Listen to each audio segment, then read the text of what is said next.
All right. Is Eli still here? Is he in here? No. I just figured I could just give him these and he could do it for me.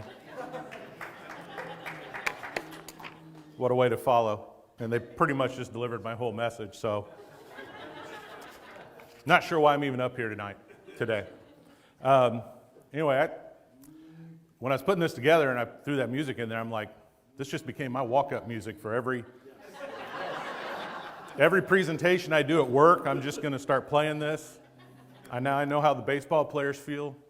Don't know if it has the same relation for them. Now batting, Nolan Arenado.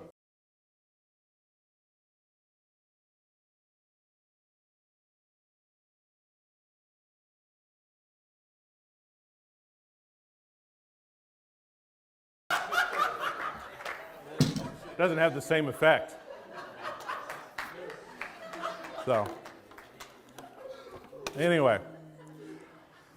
So if you were here the last time I spoke, which I don't know, June, July, this past summer, I spoke a little bit about my Christmas childhood, my Christmas list writing ritual.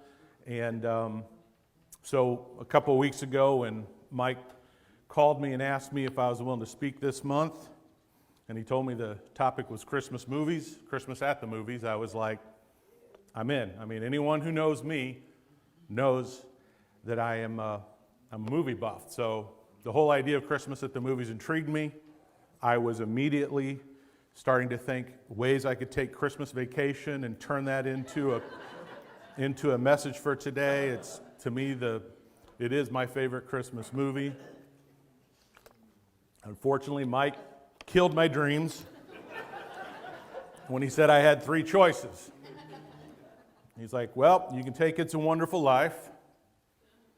I've seen it a couple times. Fine Christmas movie. Not in my top 5. Then he mentioned The Grinch. I thought I was going to have to leave the church. I'm like, if I have to do The Grinch, I'm out. I can't stand The Grinch. I don't like any of the Grinch movies. I don't like the Grinch animated special. It is easily one of my least favorite Christmas characters. Then my fear set in that my third option was going to be my absolute least favorite movie, Christmas movie, which I know will be controversial for some, but that is A Christmas Story. I was like, man, if I have to do A Christmas Story, I don't know what I'm going to do. I just don't get that movie. I don't understand it. I think maybe it's because I didn't watch it when I was a kid. I was introduced to it in college, and I'm like, I don't get it. This is not even remotely funny to me. But then I run into people that are like, it's the greatest Christmas movie ever. You'll shoot your eye out.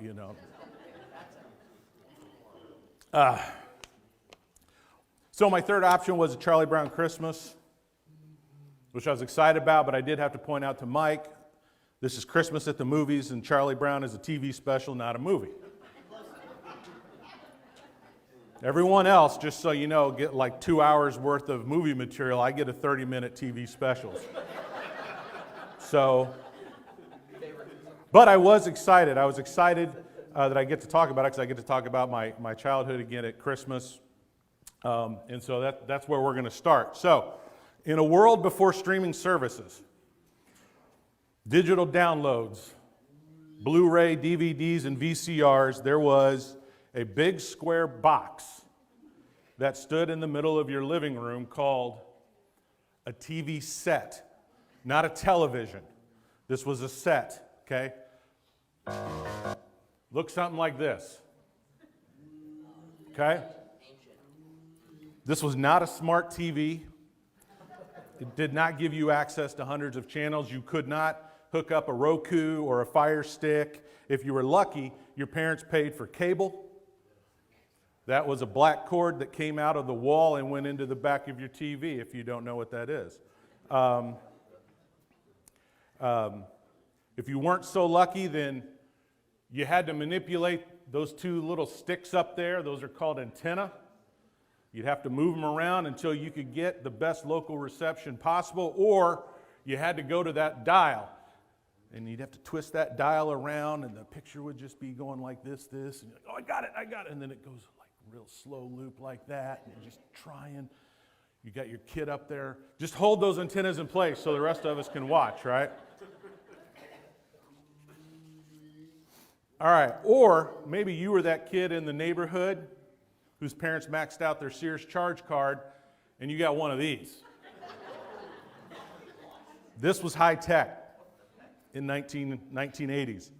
That is a big screen TV. All right?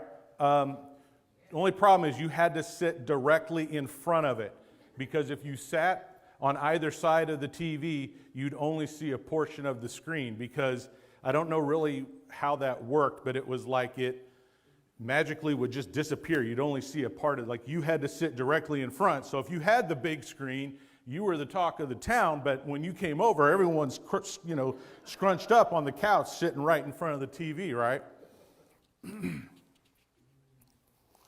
In any case, you had one chance every year to see the Charlie Brown Christmas, okay? If you missed that chance, you had to wait another whole year. But how did you know when it was on? Okay, you had to have one of these. Okay? Your ability to watch the Charlie Brown Christmas special hinged on whether or not your parents would pay 75 cents at the grocery store for the weekly TV guide. Fortunately for me, my mother liked to do the crossword puzzle in the back, so we actually had a subscription. Still, you had one chance to watch the special, one day, one time, on one channel. So I would take that TV guide, similar to my Christmas list. I would always find all the Christmas shows that I wanted to watch. I'd dog-ear the page so I knew which day they were on, and I would highlight the time and the channel so that I was not going to miss the Charlie Brown Christmas special. Before we dive in, let me give you a little bit of backstory about this show, all right?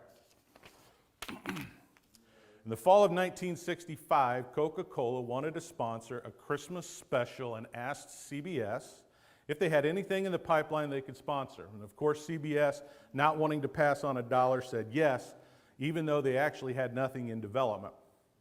Long story short, CBS approached Charles Schulz, the creator of the Peanuts, asking him if he would create a TV special for Christmas. Schulz agreed on one condition, and that he would have total creative control. CBS, having their back against the wall, having promised Coca-Cola a special, agreed to Schultz's demands. In casting the characters, the producers took an unconventional route by hiring child actors. The program's soundtrack was unorthodox, featuring a jazz score. Its lack of a laugh track, in addition to its tone, pacing, music, and animation, led both the network to predict the project would be a disaster. But more importantly, CBS executives were adamantly objected to the religious context at the end of the show. Schulz was unrelenting, saying it either airs the way it is or it doesn't air at all.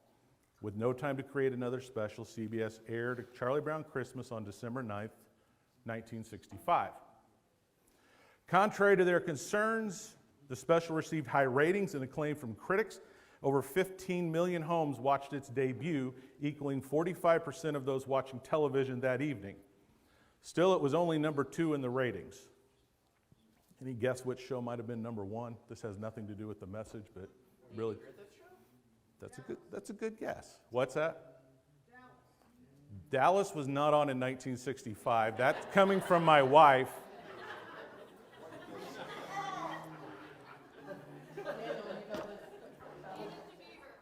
We will have a talk later on. The show was Bonanza. Yeah, it was like, then the group over there is like, Bonanza.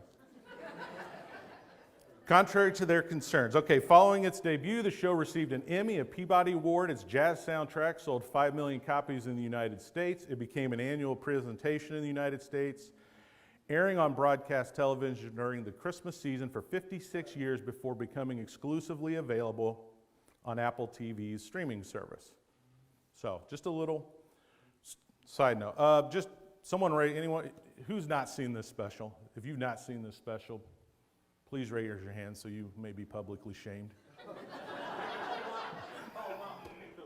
I'm just kidding. We did this as a play a couple years ago. All right, so let's get started.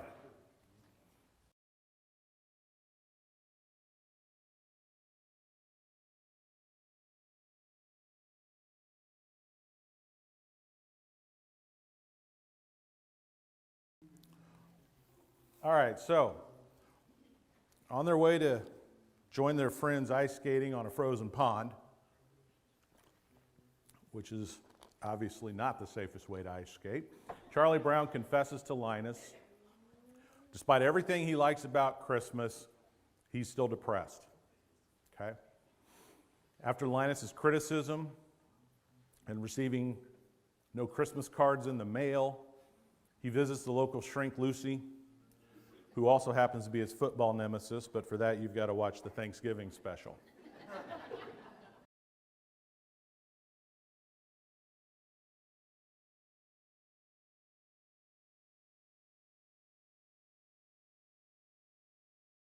So Lucy suggests that Charlie Brown needs to get more involved in Christmas and suggests he direct the group's annual Christmas play, which is supposed to be about the night Jesus was born.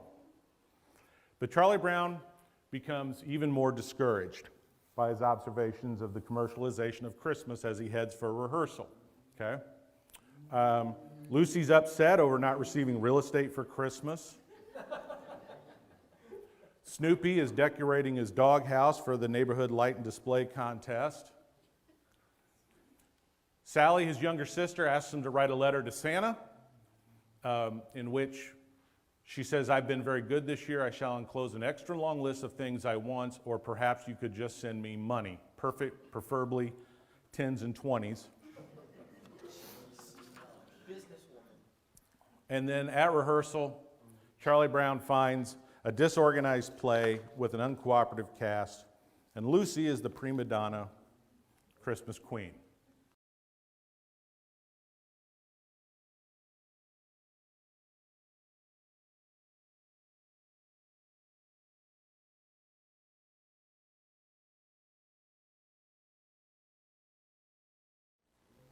You know, every year we watch these Peanuts specials with our kids, even though they're practically not kids anymore.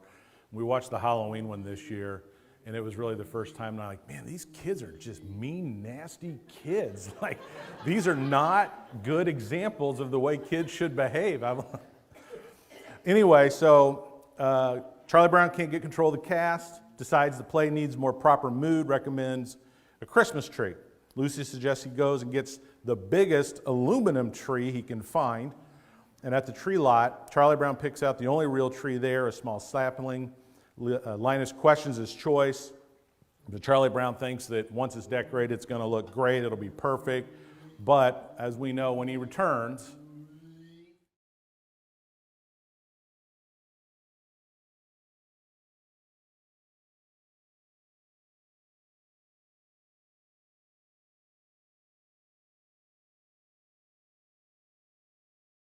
so Lucy and the others scorn him in the tree and walk away laughing. Charlie Brown asks if anyone knows what Christmas is all about. Linus walks the center of the stage, asks for the spotlight, recites the announcement to the shepherds. Of all the issues the CBS executives had over Charlie Brown Christmas, Linus reciting the birth of Christ was their biggest concern because discussing religion on television was a controversial topic, and this was 1965.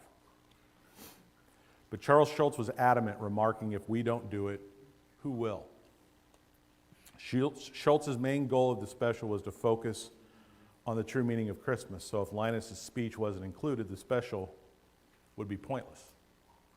Now, the true meaning of Christmas is a phrase that began to appear in the mid-19th century when a shift toward a more secular culture resulted in a national backlash. 19th century would have been the mid-1800s. Christians began to see the secularization of Christmas as a shift towards Santa Claus and gift exchanging replaced the celebration of the advent of Christ and giving to the poor and needy without expectation of receiving anything in return. The poem A Visit from St. Nicholas in 1822 helped popularize the tradition of exchanging gifts, and seasonal Christmas shopping began to assume economic importance. So what is the true meaning of Christmas? It's easy to lose sight this time of year. It's hectic. Your calendars are overbooked. Everyone is in a hurry. And even though more people are shopping online, the stores are still crowded with impatient people. The message we hear tells us that we won't really be happy until we buy this or that or have this or that. And on top of that, there's an unrealistic expectation that everything in our life will be merry and bright. And if it isn't, then there must be something wrong with you. The Peanuts gang had lost sight of the meaning of Christmas until Linus shared the true, simple meaning of Christmas from the biblical story in Luke chapter 2. Turn in your Bibles to Luke 2, starting with verse 8.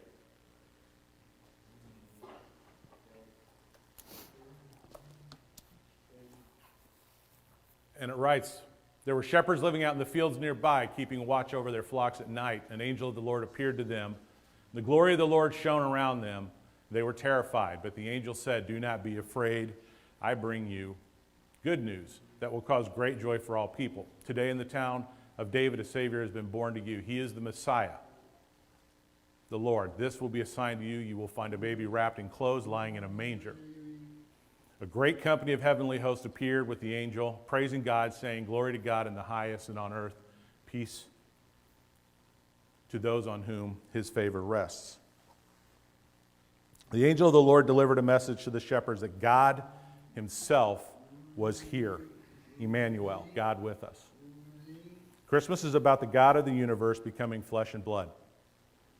He came to us in the most humble, helpless, and unimaginable way as a baby. The one born, the one residing in a simple manger, which is a food trough for animals, is Christ the Lord. Christmas is about Emmanuel, God with us. Turn to Colossians, chapter 1, verse 15.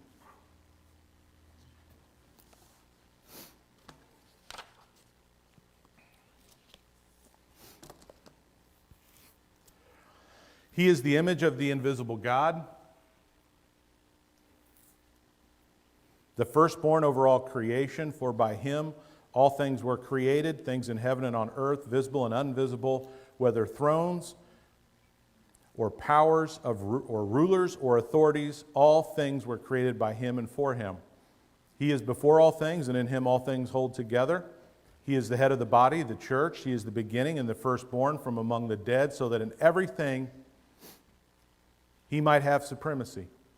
For God was pleased to have all his fullness dwell in him, and through him to reconcile to himself all things, whether things on earth or things in heaven, by making peace through his blood shed on the cross. The true meaning of Christmas cannot make sense until one realizes why Jesus was born. Emmanuel came in the flesh to make peace through his blood shed on the cross so that we might be reconciled with God. We are all sinners. Jesus' birth is the gift of reconciliation with our Father. So Christmas is about God and sinners reconciled. It's really that simple. According to the American Psychological Association, nearly 40% of people surveyed said their stress increased during the holiday season, which can lead to physical illness, depression, anxiety, and substance abuse. The reason given includes lack of time, financial pressure, gift giving, and family gatherings. While the majority of people in the survey reported feelings of happiness, love, and high spirits over the holidays, those emotions were often accompanied by feelings of fatigue, stress, irritability, and sadness. If this is the true meaning of Christmas, then why? Why is a 40%? Last weekend, I took my son Andrew. We had to go shopping, and we had pulled into a wheelchair accessible spot, and I had to get his chair out of the back of the van, coming around the side. and there's another car that's pulled up.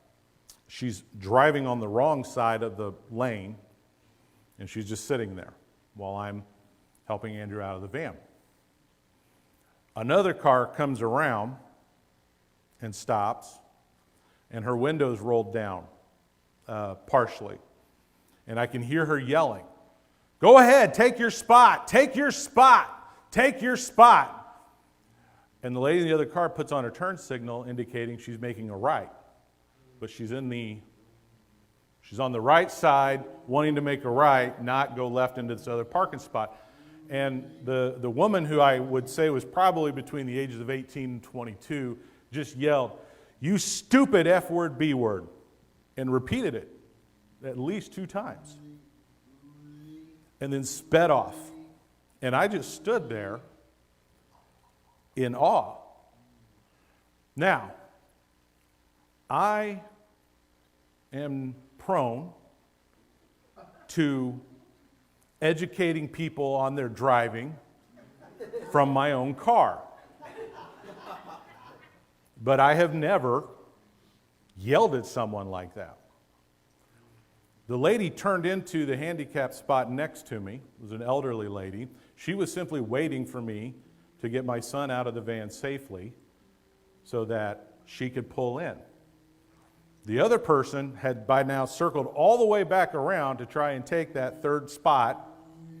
Of course, someone had already taken it. Rather than drive around again, she literally threw it into reverse, back into the main traffic right in front of the stores, went backwards to the other lane to then pull in. I see her get out of her car, and I mean, she is just stomping mad going into this store. And I wondered, would this person actually be this angry if it wasn't the holiday season? I mean, if this was June, would this be this person's attitude? We've got the traffic, the long lines at the checkout, the feeling of pressure to fulfill all the expectations of a secular Christmas. When you remove or forget about the true meaning of Christmas, Christmas becomes another meaningless holiday like Valentine's Day or Halloween.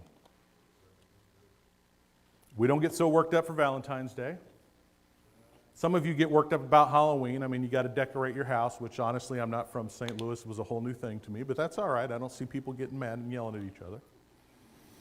But really, all you need is some candy, and maybe you have to take your spouse out for dinner. Christmas is on a whole nother level. And without Jesus at the center, you have to ask, why am I doing all this? Or be like Charlie Brown. Can someone tell me what the meaning of Christmas is all about?